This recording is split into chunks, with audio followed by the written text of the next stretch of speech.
सभी आंगनबाड़ी सेविका सहायिका मिनी बहनों का आज के इस वीडियो में स्वागत है। भाइयों बहनों, वीडियो को पूरा जरूर देख करके जाना। सबसे पहले आपको बता दें कि जो आपके बच्चे हैं 3 से 5 वर्ष वाले, इनके लिए हीरो किट का वितरण किया जाएगा। आखिर ये सुपर हीरो किट है क्या, पहले इसके बारे में जान लेते हैं, फिर और भी जानकारियां इस वीडियो में लगी हैं उनको भी आप बहनों देख करके जाना। ये जो लेटर है जिला कार्यक्रम अधिकारी जो कि उत्तर प्रदेश के ललितपुर जिले के हैं, उन्होंने यह सूचना जारी की है समस्त बाल विकास परियोजना अधिकारियों के लिए अपने ललितपुर जिले में। 27 दिसंबर को उन्होंने लेटर निकाला है। सीडीपीओ लोगों को बोला है कि आंगनबाड़ी केंद्रों, मिनी आंगनबाड़ी केंद्रों में पंजीकृत 3 से 5 वर्ष के बच्चों को कुपोषण की रोकथाम के लिए हीरो किट का वितरण किया जाएगा।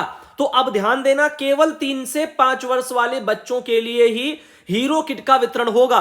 3 से जो यहां पर 5 से 6 वाले नहीं है, ना ही आपके 0 से 7 माह वाले हैं, तो केवल 3 से 5 वर्ष के बच्चों की बात कही जा रही है। आगे लिखा है कि उपर्युक्त विषयक अपर आयुक्त बाल स्वास्थ्य विभाग अनुभाग चिकित्सा स्वास्थ्य एवं परिवार कल्याण मंत्रालय भारत सरकार नई दिल्ली के पत्र संख्या जो कि दी गई है 6/5/2022 की, इसके अनुपालन में मिशन निदेशक राष्ट्रीय स्वास्थ्य मिशन उत्तर प्रदेश लखनऊ के पत्र संख्या जो कि दी है 7/9/2022 की, जिसके क्रम में एनआरपी कार्यक्रम के अंतर्गत यूनिसेफ झांसी मेडिकल कॉलेज के बाल रोग विभाग एवं आईएपी द्वारा जनपद ललितपुर के आंगनबाड़ी केंद्रों, मिनी आंगनबाड़ी केंद्रों में पंजीकृत 3 से 5 वर्ष के 100 बच्चों को कुपोषण की रोकथाम के लिए सुपर हीरो किट जिलाधिकारी महोदय की गरिमामयी उपस्थिति में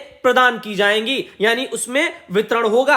अब ऐसे में लिखा कि उपरोक्त के क्रम में जिलाधिकारी महोदय ललितपुर के अनुमोदन दिनांक 26/12/2022 के क्रम में दिनांक 30/12/2022 को अपराह्न 12:30 बजे स्थान कलेक्ट्रेट सभागार ललितपुर में आंगनबाड़ी केंद्रों, मिनी आंगनबाड़ी केंद्रों में पंजीकृत 3 से 5 वर्ष के बच्चों को कुपोषण की रोकथाम के लिए सुपर हीरो किट का वितरण जिलाधिकारी महोदय द्वारा किया जाना है। एतयो आप सभी को निर्देशित किया जाता है कि उपरोक्तानुसार नियत तिथि, समय व स्थान पर सूची में अंकित लाभार्थी आंगनबाड़ी बहनें, सुपरवाइजर बहनें इनके साथ में उपस्थित हों।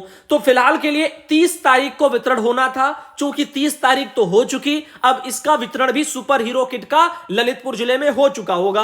अगर हमारी आवाज ललितपुर की बहनों तक जा रही है जहां कहीं इस किट का वितरण हुआ है, तो अगर हो सके तो उस किट के बारे में आप जो है थोड़ी बहुत जानकारी या उस किट के बारे में एक वीडियो बना करके भी हमको भेज सकती हैं, ताकि ऑल इंडिया पर दिखाया जाए और भी जिलों की बहनें उसको देखें और पता चले आखिर 3 से 5 वर्ष वाले बच्चों को सुपर हीरो किट में क्या मिला है। अब चलते हैं आगे, कुछ और बताते हैं। जैसा कि आप देख रहे हैं, लक्ष्मी बहन है, ललितपुर से ही आती हैं, उन्होंने इस सूचना को हमें भेज दिया था, तो ये सुपर हीरो किट का वितरण के बारे में जानकारी था। अब चलते हैं आगे। अब आपको बताना चाहेंगे, एक ये आदेश है बिहार सरकार का। जैसा कि अगर आपको नहीं पता है तो ध्यान देना, बहुत से भाई बहन छुट्टी के आदेशों को लेकर के बिहार से भी मैसेज करती हैं बहनें कि हमारे यहां छुट्टी नहीं होगी क्या।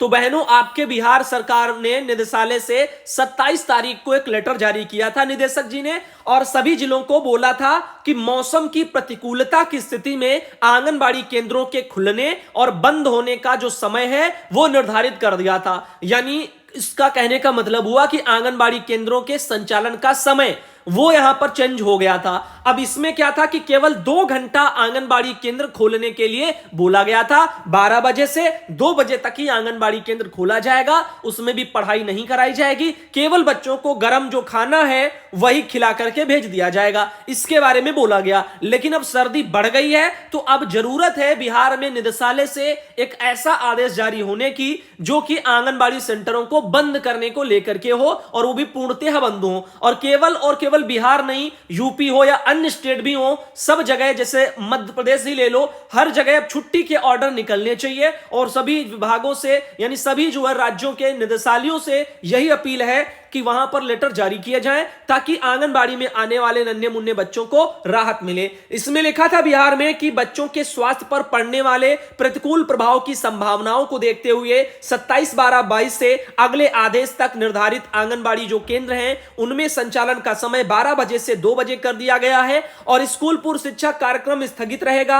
गर्म खाना खिलाकर के बच्चों को वापस घर भेज दिया जाएगा, जिससे माननीय सर्वोच्च न्यायालय के 300 दिन बच्चों को पूरक पोषाहार निर्बाध रूप से देने का जो एक ऑर्डर था उसका भी पालन हो पाए। इस तरह से यह लेटर आया था। पहले भी मैंने दिखाया था, लेकिन नहीं देखा था आप लोगों ने अगर पहले, तो आज आपने देख लिया। इस जानकारी को राधा कुमारी बहन गोपालगंज से आती थी और उन्होंने ही जानकारी को भेजा था। अब हम आपको बताना चाहेंगे गवर्नमेंट ऑफ यूपी से एक और जानकारी आई। उत्तर प्रदेश में 100 नई टाउनशिप बनेंगी, इसके बारे में लखनऊ समेत बड़े विकास प्राधिकरण 4 से 6 नई योजनाएं लेकर के आएंगे। 5 वर्षों में लोगों को उपलब्ध कराई जाएंगी बेहतर आवासीय सुविधाएं।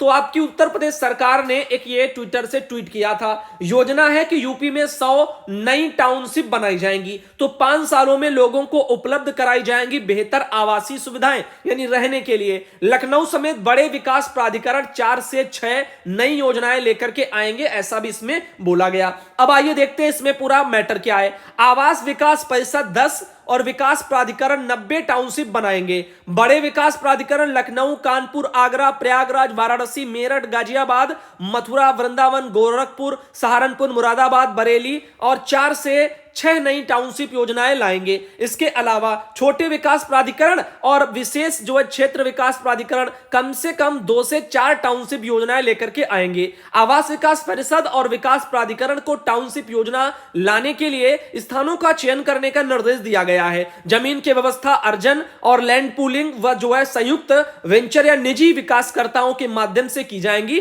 टाउनशिप की लोकेशन गूगल मैप पर चिन्हित करते हुए क्षेत्रफल समेत उपलब्ध कराने का निर्देश भी दे दिया गया है। तो फिलहाल इस तरह से चीजें यहां पर आ रही हैं जो कि आप देख रहे हैं। बताया जा रहा है कि आवास विकास परिषद द्वारा 7, जैसे कि मथुरा विकास प्राधिकरण 7, मुरादाबाद 4, फिरोजाबाद 3, आगरा, बरेली व उन्नाव विकास प्राधिकरण ने 2-2 स्थान भी चिन्हित कर लिए हैं। तो इस तरह से आने वाले समय में कुछ ना कुछ अच्छा भी देखने को मिलेगा। इधर एक और जानकारी आई, चुनाव से रिलेटेड मुद्दा है। यूपी में अब स्थानीय निकाय चुनाव अप्रैल या फिर मई में होने की संभावनाएं बताई जा रही हैं। हाई कोर्ट के फैसले के मद्देनजर निकाय चुनाव का फिलहाल टलना तय बताया जा रहा है। अब यह खबर है कि 27 अक्टूबर को 2017 में जारी हुई थी चुनाव की अधिसूचना। 5 दिसंबर को इस बार जारी किया मेयर पद का आरक्षण। कई अफसरों पर गिर सकती है गाज, ये भी कहना है। सूत्रों का कहना है कि हाई कोर्ट के फैसले के बाद उच्च स्तर पर नाराजगी जताई गई। बताया जा रहा है कि इसके लिए जल्दी जिम्मेदारी तय की जाएगी, इसके आधार पर कार्रवाई की जाएगी। और सूत्रों का कहना है कि इसमें नगर विकास विभाग के कुछ अधिकारी के खिलाफ कार्रवाई हो सकती है, लेकिन उच्च स्तर पर मामले की लिपापोती जो है की जा रही है, ऐसा भी बताया जा रहा है। कहां चूक हुई वो इसमें लिखा है कि निकाय चुनाव में सीटों के आरक्षण को लेकर के सुप्रीम कोर्ट ने वर्ष 2010 में फैसला दिया था। इसमें यह साफ कर दिया था कि आयोग का गठन करते हुए अन्य पिछड़ा वर्ग के लिए वार्डों और सीटों का आरक्षण किया जाएगा। इसके बाद भी इसकी अनदेखी की गई और आरक्षण को लेकर के हर बार स्थानीय निकाय निदेशालय की अहम भूमिका रहती थी, लेकिन सूत्रों का कहना है कि इस बार उसकी जो है मदद नहीं ली गई। अधिकतर नए अधिकारी जो है लगे हुए थे, इसलिए कई जो वहां पर चूक हो गई, इस तरह से बताया जा रहा है। खैर जो होगा सो होगा, ये तो अपना चुनावी फंडे हैं। देखो आगे इस मैटरों में क्या होता है। तो दोस्तों आज के इस वीडियो को यहीं रखते हैं और अगले वीडियो में आप सबको जल्द मिलते हैं। बहनों नमस्कार, all India anganwadi news channel में आपका स्वागत है। चैनल से जुड़ने के लिए नीचे दिख रहे रेड कलर के सब्सक्राइब बटन पर आपको सबसे पहले क्लिक करना है। फिर साइड में एक नोटिफिकेशन बेल यानी घंटी बन के आएगी, उस पर जब आप दबाएंगे तो 3 घंटी आपको दिखेंगी, जिनमें सबसे ऊपर ऑल वाली घंटी आप लोगों को दबा लेनी है।